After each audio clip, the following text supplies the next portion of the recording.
معلوم نہیں، باتیں دیکھی، چاروں مسلک حق ہے، ماشاء اللہ، چلنا لیکن ایک پچ، سبحان اللہ، یہ کیا ہے سمجھ میں نہیں آ رہا، آپ کنفیوژن چالو ہوگا، چاروں مسلک حق، حق نہیں یہ لفظ بھی غلط، بر حق یہ لفظ زیادہ ہوں گا، چلنا لیکن ایک ہی طریقے پہ بیٹا، نہیں تو گمراہ کافر، جو ہو سکتے اور تم سمجھ گئے۔ اب ایک نوجوان جو پڑھا لکھا ہے نا، اس کو کھجلی شروع ہو جاتی ہے ایک طرح سے دیکھا ہے، کیسا ہو سکتا ہے چاروں حق پر لیکن چلنا کی جگہ، مطلب حق پر ایک کیسا ہو سکتا ہے، مطلب چاروں حق پر ہے، چاروں صحیح بیچتے ہیں تو صحیح ایک کیسا ہو سکتا ہے خالی؟ وعلیکم السلام ورحمۃ اللہ۔ جی آپ کا یہ پوچھنا کہ چار امام برحق ہیں لیکن فالو ایک ہی کو کرنا، یہ لاجیکلی سمجھ میں نہیں آتی، اور آج کے نوجوان صرف لاجیکلی ہی بات سمجھتے ہیں، تو یہ میرے خیال سے نوجوانوں پر ایک الزام ہے، ایسا نہیں ہے۔ نوجوان آج کل الحمدللہ دین کو سمجھتے ہیں، اللہ تعالیٰ کا فضل ہے، اور ہمارے بزرگان دین نے جو قرآن اور حدیث کی روشنی میں باتیں فرمائی ہے اس کا نوجوان انکار نہیں کرتا۔ ہاں، جو نجدیت کو، غیر مقلدیت کو، وہابیت کو فالو کرتے ہیں، وہ چونکہ عقل سے خالی ہوتے ہیں، اس لیے ان کو اسلام کی باتیں سمجھ میں نہیں آتی، وہ لاجیکلی سمجھنے کی کوشش کرتے ہیں، تو یہ ان کا قصور ہے۔ اب رہی بات یہ ہے کہ چاروں جب حق پر ہیں اور برحق ہیں تو پھر ایک ہی کی تقلید، تو یہاں حق سے مراد یہ ہے کہ چاروں ائمہ کرام میں سے کسی بھی ایک کی ہم تقلید کر لیں گے، چونکہ وہ قرآن اور حدیث کی روشنی میں مسائل استنباط کیے ہیں، اور یہ اس طرح استنباط کرنا قرآن سے بھی ثابت، حدیث پاک سے بھی ثابت ہے، تو کسی ایک کی بھی ہم تقلید کر لیں گے تو اللہ کے نزدیک ہماری گرفت نہیں ہوگی، وہ اس لیے کہ قرآن اور حدیث پر ہی ہم نے عمل کیا بزرگان دین کی تقلید کر کے۔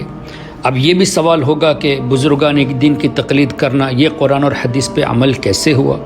تو ایک تو یہ کہ قرآن اور حدیث سے تقلید کا ثبوت ملتا ہے، پھر دوسری ایک جگہ اللہ نے فرمایا وَمَن يَتَّبِعْ غَيْرَ سَبِيلِ الْمُؤْمِنِينَ نُوَلِّهِ مَا تَوَلَّى وَنُصْلِهِ جَهَنَّمَ، جس کا مفہوم یہ کہ جو مومنین کی راہ سے الگ ہو جاتا ہے، الگ سے راستہ اختیار کر لیتا ہے، تو اللہ تعالیٰ اسے اس کے حال پر چھوڑ دے گا، اور اللہ تعالیٰ اسے جہنم میں داخل فرمائے گا، اور کیا ہی بری جگہ ہے، اللہ اکبر۔ اب ایک مثال سے سمجھائے تو نبی پاک صلی اللہ علیہ وسلم نے نماز میں کبھی ناف کے نیچے ہاتھ باندھا، کبھی ناف کے اوپر باندھا، کبھی ہاتھ چھوڑ کے پڑھا، تو ہم کسی ایک کی تقلید کریں گے تو ہماری گرفت اس لیے نہیں ہوگی کہ ہم حضور کے طریقے پہ عمل کرتے ہیں، اور ایسے فروعی مسائل میں یہ اس طرح رکھا گیا تاکہ لوگ اپنے نفس کی پیروی نہ کرے بلکہ امام کے ذریعے حدیث کی۔ بڑے بڑے ائمہ کرام، امام بخاری کو لے لے، امام مسلم کو لے لے، امام ترمذی کو لے لے، امام بیہقی کو لے لے، سیدنا شیخ عبد القادر جیلانی، سیدنا احمد کبیر رفاعی، سیدنا داتا گنج بخش علی حجویری،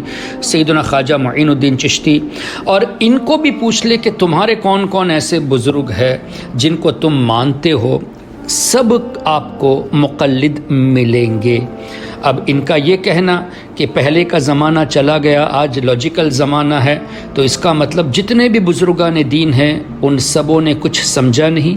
وہ سب کے سب غلط طریقے پر تھے۔ 1400 سال کے بعد آپ ہی صحیح راستے پر ہو، اور آپ ہی ایسے ہو جو لوگوں کو قرآن اور حدیث سے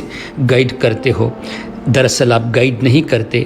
قرآن کریم کی روشنی میں آپ ایک نیا راستہ اختیار کرتے ہو، مسلمانوں کی جماعت سے لوگوں کو دور کرتے ہو۔ اللہ کے نیک بندے جو ہمارے سلف الصالحین ہیں، جن کی اتباع کا حکم